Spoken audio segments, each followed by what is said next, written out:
Welcome back to the shop.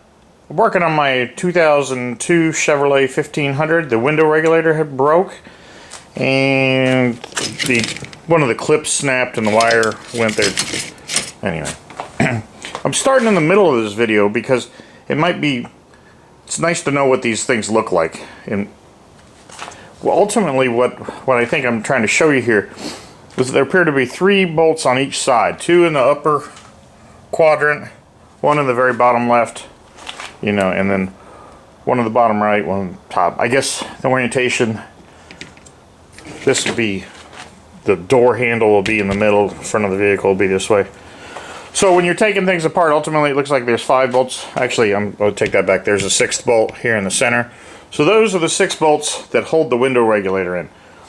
But prior to trying to release the window regulator, I believe you have to poke through the door jamb, and there'll be a bolt that hooks onto these clips which hold the window in place. And you take the window out, and there's a couple other incidental little things that I'm going to show you. Now I'll probably switch over to a video of me trying to actually disassemble the window for the first time when I didn't have a clue what I was doing. But now that I've sort of halfway done the job, I have a better understanding. That's why I'm starting in the middle. So let me switch over now to the installation part, and you'll see what the other clips I was talking about. 7mm.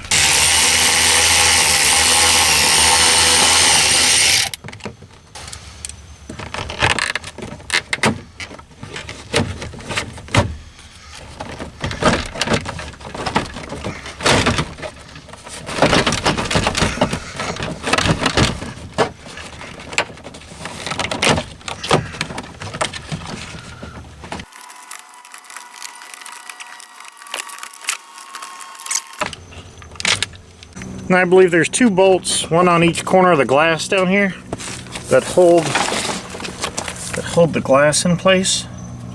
And I've got to disconnect those, and then the glass will come out. Okay, I'm sorry I got the glass out, but I started making progress. Couldn't pick the camera back up. I took out a guide bolt, or a guide bracket that sat right above the speaker.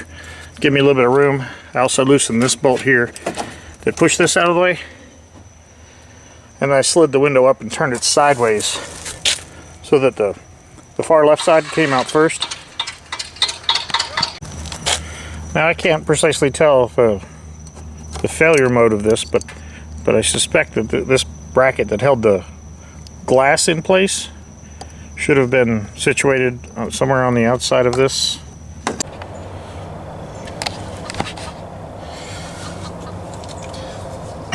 You don't appreciate how good guys like South Main Auto are, and Pine Hollow Auto Diagnostics, those guys that work on cars, until you try to make a YouTube video about working on cars. Trying to get the camera angle right,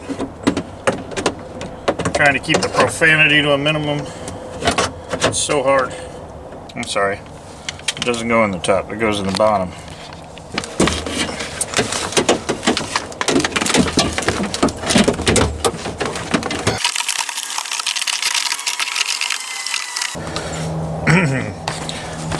Now there's little tabs that hang on that are designed, stamped into this, and that sort of helps hang this in place while you get the bolts. So I'm gonna, if I can show you, you can see the little tab there, come through.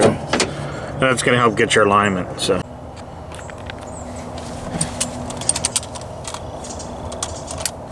now, while it's not critical to have a power ratchet wrench or anything, I've really grown to like this tool. I thought it was a gimmick when I first saw it, but it really has been useful.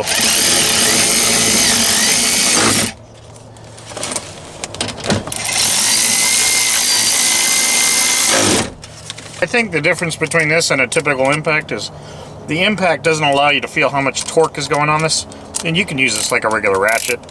So there's a little bit more tactile feedback, I guess would be the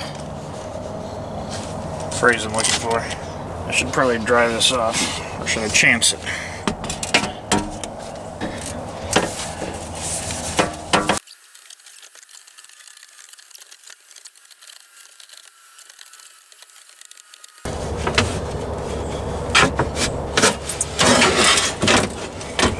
geez, oh geez, oh geez, oh geez.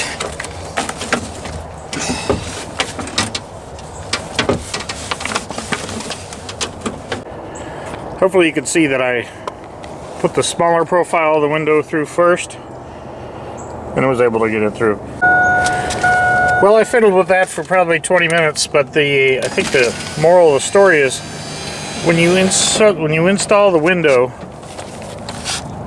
sort of loosely align it in the clips down here, just ever so slightly, maybe just don't hold onto it tight, and then roll the window up.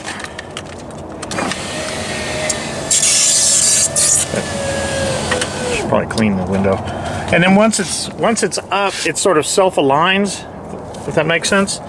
And you can then tighten these two bolts up, and now the window is captured in the glass in hole position, whatever you call that. There's a little clip. It's going to be impossible for me to film. There's a small clip that helps align the window. Of course, it goes inside the door like that and lines right above the speaker. Anyway, that's it. Hopefully that helps somebody. I'm going to go ahead and put the door panel back on.